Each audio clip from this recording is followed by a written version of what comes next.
एक सेठ जी अपनी दुकान पर बैठे थे और कह रहे थे कि इस जीवन से तो मौत अच्छी है। इसी समय एक साधु दुकान के पास से होकर निकल रहा था। उन्होंने सेठ जी के ये शब्द सुने, सोचा कितना दुखी है यह व्यक्ति, इसकी सहायता करनी चाहिए। उसके पास जाकर बोले, सेठ बहुत दुखी लग रहे हो तुम, मेरे पास एक विद्या है, यदि तुम चाहो तो मैं तुम्हें स्वर्ग ले जा सकता हूँ। चलता है तो चल, यहाँ के दुखों से छुटकारा मिल जाएगा। सेठ ने साधु की ओर देखा और बोला, बहुत दयावान हो आप, परंतु मैं जा कैसे सकता हूँ, अभी तक कोई संतान नहीं हुई, संतान हो जाए तो चलूंगा अवश्य। साधु ने कहा, बहुत अच्छा, और चला गया। कुछ वर्षों बाद सेठ के 2 बेटे पैदा हो गए। एक दिन साधु फिर आया और कहा, चलो सेठ, अब तो तुम्हारी संतान हो गई। सेठ ने कहा, हाँ हो तो गई, परंतु अभी तक वह किसी योग्य तो नहीं, लड़के तनिक बड़े हो जाएं तब तुम आना, मैं अवश्य चलूंगा। लड़के बड़े हो गए। साधु फिर आया तो सेठ नहीं था। पूछा उसने कि सेठ कहाँ है, तो पता लगा कि मर गए हैं। साधु ने योग बल से देखा कि मर कर वह गया कहाँ, तो उसने पता लगाया कि दुकान के बाहर जो बैल बंधा है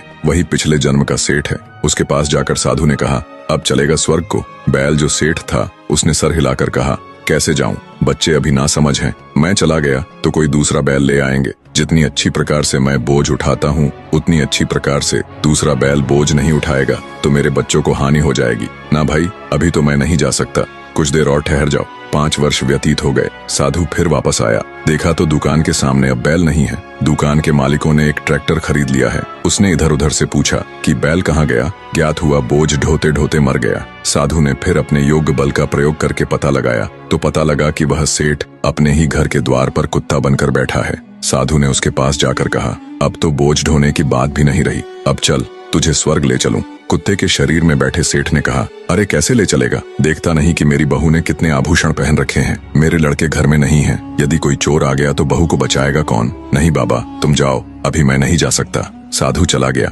1 वर्ष बाद उसने वापस आकर देखा कि कुत्ता भी मर गया है। उस साधु ने अपने योग बल द्वारा पुनः उस सेठ को खोजा तो ज्ञात हुआ कि वह अपने घर के पास बहने वाली गंदी नाली में कीड़ा बन के बैठा है। साधु ने उसके पास जाकर कहा, देखो सेठ, क्या इससे बड़ी दुर्गति भी कभी होगी, कहां से कहां पहुंच गए तुम, अब भी मेरी बात मानो, आओ तुम्हें स्वर्ग ले चलूं। कीड़े के शरीर में बैठे सेठ ने चिल्लाकर कहा, चला जा यहाँ से, क्या मैं ही रह गया हूँ स्वर्ग जाने के लिए, उनको ले जा, मुझको यहीं पड़ा रहने दे, यहाँ पोतों पोतियों को आते जाते देखकर प्रसन्न होता हूँ, स्वर्ग में क्या, मैं तेरा मुख देखा करूंगा। दोस्तों, यह है मोह के चक्र में फंसे रहने का परिणाम। ये मोह का चक्र आत्मा को नीचे ही नीचे ढकेलता चला जाता है। नहीं, इस प्रकार के कर्म मत करो, कर्म करो अवश्य, परंतु मोह और ममता से परे हटकर। दोस्तों, वीडियो पसंद आई हो तो वीडियो को एक लाइक करके चैनल को सब्सक्राइब जरूर करें। धन्यवाद।